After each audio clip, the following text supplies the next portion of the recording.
Misread किया जा सकता है क्या ऐसा डेटा कि 40-45% वोट बढ़ गया या घट गया? 40-45%? नहीं, देखिए एरर हो सकता है, डिलिबरेट एरर तो मैं नहीं कहूँगा, क्योंकि संजय कुमार जी तो हम लोगों के गुरु हैं, कोई भी सेफोलॉजी का छात्र है उनके लिए तो मेंटर समान है वो, तो हो सकता है एरर हुआ हो। मेरे कहने का मतलब है हम आज के युग में, जैसे हमारे ही 5 सवाल हैं सर्वेश का, आप वो एक सवाल उठा के चला दो, ठीक है, हाँ। उसका एक नैरेटिव बन जाए।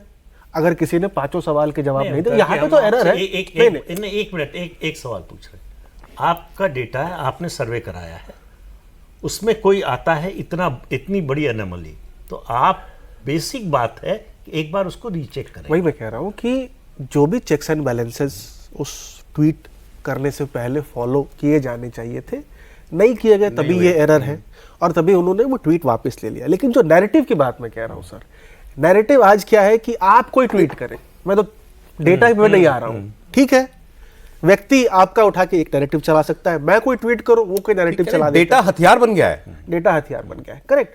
सो जब पब्लिक फैक्ट चेक तो यही है ना, फैक्ट चेक तो यही, जब तो कांग्रेस पार्टी ने जब उस डेटा को उठाया और महाराष्ट्र में जब उन्होंने इतने सारे एलिगेशंस लगाए हैं, तो उनको भी तो फैक्ट चेक ये करना चाहिए था। राहुल गांधी उनके नैरेटिव को सूट करता था। राहुल गांधी ने ये वोट चोरी का आरोप, नहीं, देखिए हम दूसरी बात कर रहे हैं, राहुल गांधी या कांग्रेस पार्टी बोले तो उनका नैरेटिव हो सकता है, उनका पॉलिटिकल इंटरेस्ट है।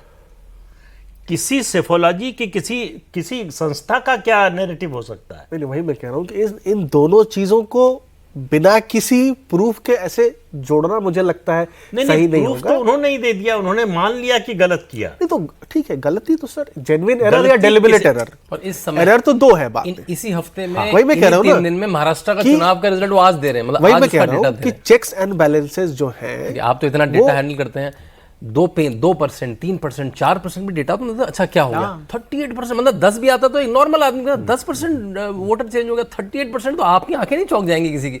मतलब संजय कुमार जी की तो आंखें चौंक जानी चाहिए थी, वो तो अपने व्यक्ति पास जाना चाहिए, जरा हमको भी मतलब ये एक सामने आई ना बात, ऐसी गलती भी हो सकती है और उस गलती का ऐसा फायदा भी उठाया जा सकता है और बाद में आप माफी मांगिए उस पर। एक बात तो ये, दूसरा मैं जो आपको बताया महिला वाली बात, वो महिला ने राहुल गांधी के सामने कहा मेरा वोट कट गया, रिपोर्टर को कह रही है कि मेरा वोट, और वोटर लिस्ट में नाम दिखाया महाराष्ट्र, क्योंकि ये बेस महाराष्ट्र बनाया। राहुल गांधी ने भी कहा कि हमको शक महाराष्ट्र से हुआ, हरियाणा महाराष्ट्र के चुनाव से पक्का हुआ। हो गया। तो अब एक कल की खबर है साहब, सुप्रीम कोर्ट ले गए एक आदमी इस मामले को, उससे पहले वो हाई कोर्ट गए थे, हाई कोर्ट ने जून में जजमेंट दिया कि हम आप पर जुर्माना लगा देते हैं, आपने जो फ्रिवलेस कंप्लेंट की। उन्होंने कहा था कि ये 70-75 लाख वोट 6 बजे के बाद फ्रॉड वोट पड़ा है महाराष्ट्र के इलेक्शन में और इसको इलेक्शन काउंटरमांड किया जाए। तो हाई कोर्ट ने कहा जुर्माना लगा देते आप पे हम, लेकिन नहीं लगा रहे हैं, आपकी फ्रिवलेस कंप्लेंट है, आपने हमारा समय बर्बाद किया है, खारिज। उन्होंने वो सुप्रीम कोर्ट ले गए उस इलेक्शन को रद्द कराने के लिए, हाई कोर्ट की आदेश पर। सुप्रीम कोर्ट ने भी ये कह दिया सुनने लायक नहीं है आपकी याचिका। अब हाई कोर्ट और सुप्रीम कोर्ट जिस इलेक्शन में हेराफेरी के आरोप को सुनने के लिए तैयार नहीं है, वो देश में वोट चोरी के आरोप का आधार है, बेस है। अब आप समझिए कि वो साइन क्यों नहीं कर रहे हैं। देखिए, आप एक लोन लेने जाइए, आप एक बैंक में डॉक्यूमेंट, आप अपना आधार का जेरोक्स भी देते हैं, उस पर आपसे साइन करवाता है कि आप कह देते हैं साइन करके, हाँ ये मेरे ही आधार का जेरोक्स है। आपकी आपके नाम में एक स्पेलिंग अलग है, आपसे एफिडेविट भरवाता है वो बैंक वाला, छोटे से 5 लाख रुपए के लोन। ये जो सेल्फ अटेस्टेशन का नियम बना है, उस कानून में लिखा हुआ है कि अगर ये अटेस्टेशन गलत पाया गया, डॉक्यूमेंट गलत पाया गया, तो आपके खिलाफ प्रोसिक्यूशन शुरू हो सकता है। क्योंकि इतने सारे डॉक्यूमेंट होते हैं, तो ये बेसिक है कि आप जो दे रहे हैं वो सही है क्या, आपको लगता है सही है क्या, अगर नहीं है तो हम आपको कोर्ट ऑफ लॉ में सू करें। मैं ये कह रहा हूं कि अगर यही अब देश की राजनीति हो गई है कि आरोप लगा दो यार, देखते हैं चिपकेगा तो चिपकेगा, नहीं तो कोई बात नहीं। अरविंद केजरीवाल ने 10 साल चलाई राजनीति। हर आदमी फैक्ट चेकर तो नहीं बन सकता ना। किसी ने लिखा था सोशल मीडिया पर कि ये महत्वपूर्ण इसीलिए है ये आरोप जो लग रहे हैं और इनका जवाब दिया जाना, क्योंकि वो खास तौर पर जो युवा है आज का, वो रीडर नहीं है, रीलर है। वो पढ़ेगा नहीं 4 आर्टिकल खोल के कि क्या कह रही है भैया पत्रकार, क्या कह रहे हैं इसके बारे में, आरोप के बारे में।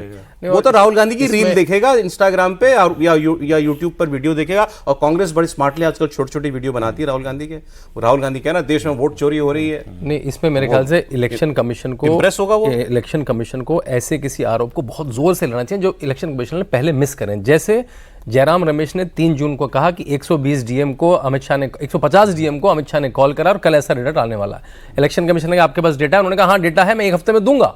1 हफ्ता 1 साल से ज्यादा हो गया, उन्होंने कोई डेटा नहीं दिया। इस पे केस क्यों नहीं है उन पे? भाई आपने 150 एचएम होम मिनिस्टर पे आप कर रहे हैं, वो डेटा 1 साल से ऊपर हो कह रहा हूं, आज भी जो कांग्रेस के अगर सवाल बचे हैं, कोई कहे कि भाई वो उनको जवाब सुनना नहीं है या वो तो सवाल ही पूछेंगे, कोई बात नहीं, आप जवाब देते रहो, जवाब रुकना नहीं चाहिए। सहमत है सर इससे? नहीं, हम तो कह रहे हैं जवाब ही नहीं, एक्शन भी होना चाहिए। एक्शन होना चाहिए, ये बहुत इंपॉर्टेंट। सिर्फ जवाब अब तक नहीं रुकना चाहिए, क्योंकि एक आदमी अगर जवाब देने के बाद चुप हो जाए, वो बोलना बंद कर दे, तब तो ठीक है। लेकिन अगर उस झूठ को दोहराता जा रहा है तो इसका मतलब उसकी नीयत खराब है, और नीयत खराब है तो उसके लिए कानून में जो भी व्यवस्था है, जो प्रावधान है, उसके अनुसार भाई आपको अगर इलेक्शन प्रोसेस से या जो इलेक्टोरल रोल है उसकी बनाने की प्रक्रिया से किसी से कोई दिक्कत है तो उसके लिए देश में कानून बना है, फॉर्मेट है, कैसे शिकायत कर सकते हैं, कैसे उसका विरोध कर सकते हैं, क्या तरीका है उसका, क्या फॉर्मेट है, सब कुछ तय है। तो आपको उसी कानून से चलना है, आपके लिए अलग से कानून नहीं है। सर कानून की तो कोई बात ही नहीं कर रहा ना। मुख्य चुनाव आयोग ने भी क्या कहा, 7 दिन में या तो हलफनामा दो, नहीं तो माफी मांगो। तो कानून की ही बात, नहीं, वो तो माफी मंगवा रहे हैं ना भाई। वो माफी क्या होता है? अपॉलॉजी से क्या होगा? Either you prove you are right और you prove he is wrong. बिल्कुल ठीक बात कि अगर आप इसको साबित नहीं करते, मतलब एफिडेविट नहीं देते हैं, तो इसका मतलब झूठ है, फिर आपके खिलाफ प्रोसिक्यूशन होना चाहिए। माफी ठीक कह रहा है, माफी नाकाफी है मेरे हिसाब से भी। ये इतनी छोटी गलती नहीं है कि माफी मांग के आप। दूसरे पे एक बात और कहना चाहता हूं कि आप लोग सहमत नहीं होंगे मुझे लगता है, लेकिन मुझे लगता है थोड़ी टोन इलेक्शन कमीशन को बदलनी चाहिए। ये ठीक है कि आप किसी को चुनौती दे रहे हैं कि आप साबित कीजिए अपने आरोप, हलफनामा दीजिए, मगर वो एक पब्लिक बॉडी है। अगर कोई भी पॉलिटिकल पार्टी कोई भी सवाल उठा रही है, चाहे आपको ये लगता है कि ये राजनीति के लिए सवाल उठा रहा है, यू मस्ट आंसर। वैक्यूम तो नहीं होना चाहिए सर, क्योंकि एक आदमी आरोप लगाया जा रहा है और आपने एक बार जवाब दे दिया, अब आप बैठ गए। नहीं, सवाल देखिए, बात आपकी ठीक है, लेकिन आप समझिए कि जब ये एक नैरेटिव के तहत चलाया जा रहा हो, एक साथ 1000 लोग सवाल उठाएंगे, किस किस का जवाब दे इलेक्शन कमीशन? इलेक्शन कमीशन कब, कैसे, किन परिस्थितियों में जवाब देगा, यह संविधान ने तय किया हुआ है। इलेक्शन कमीशन उससे बाहर क्यों जाए? इलेक्शन कमीशन कोई पॉलिटिकल पार्टी थोड़े है कि रोज प्रेस कॉन्फ्रेंस करके जो है आपने जो ट्वीट किया, आपने जो भाषण दिया, उसका जवाब दे।